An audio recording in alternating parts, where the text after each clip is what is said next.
Mulan. Nekada davno u drevnoj Kini stražar je sa vrha velikog zida motrio na horizont. Iznenada, kuke su se zakačile za kamene bedeme i pojavio se Shan Yu, nemilosrdni vođa Huna, koji su krenuli u pohod na carstvo.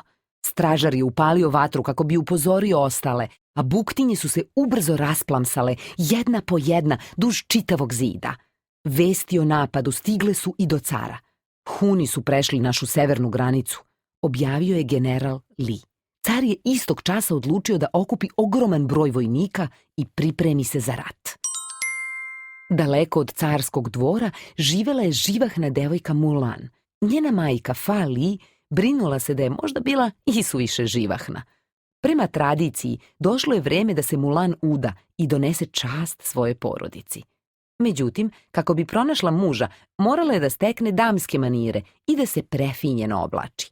Frizerke su ubrzo prionule na raščešljavanje devojčine kose, a potom je došao red i na krojačicu. Mulan nije mogla da se prepozna.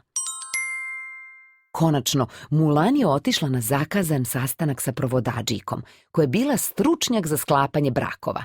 Kako bi joj pomogla, baka Fa poklonila je Mulan cvrčka krikija, uverena da će joj doneti sreću. Međutim, sve je pošlo naopako.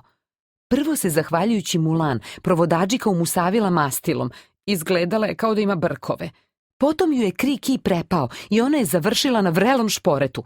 Haljina joj se zapalila, a ona je urlala migoljeći se: "Nikada svojoj porodici nećeš doneti čast!"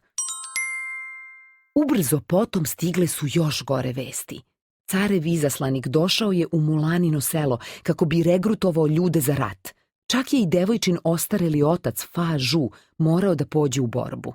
Fa Zhu više nije bio dovoljno snažan za vojsku, ali je bio častan čovek i rešio je da se odazove carevom pozivu. Stoga je Mulan hrabro odlučila: otići će u rat umesto oca. Te noći je isekla svoju dugu kosu, prerušila se u muškarca i pobegla od kuće. Mulan je odjahala u oluju na svom vernom konju, ali uskoro je baka Fa shvatila da je pobegla. "Preci, čuvajte Mulan," molila se. Srećom, drevni duhovi predaka čuli su njene molbe i naredili malenom zmaju Mušu da udari u gong i probudi velikog kamenog zmaja, zaštitnika porodice Fa. Ali Mušu je bio izuzetno nespretan i umesto da prizove zmaja, uništio je njegov kip koji se raspao na deliće. Bio je u velikoj nevolji. Morao je lično da pođe za Mulan i zaštiti je od opasnosti. To neće biti lako. Mušu je bio izuzetno mali i nije umeo da bljuje vatru. Mušu je ohrabrivao Mulan. Ako bude slušala njegove savete, niko neće shvatiti da je prerušena.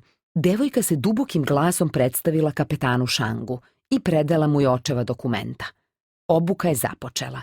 Bilo je teško, ali je Mulan dala sve od sebe i, zahvaljujući svojoj pameti, uspela da prevaziđe i najveću prepreku, da se uspenje uz visoki stub noseći tegove zavezane o pojas.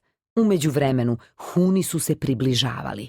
Shangovi ljudi bili su posljednja nada kineskog carstva. Shang je sa vojnicima stigao do klanca Tung Shao, opšančanog snežnim planinama. Ovde je Mušu ponovo zabrljao. Zapalio je raketu na jednim kolicima sa municijom. Huni su otkrili položaj kineske vojske i odapeli kišu strela. Kapetan je izdao naređenje da se ispali još raketa na brojnijeg neprijatelja. Iznenada, Mulanino lice se ozarilo. Znala je šta treba da uradi.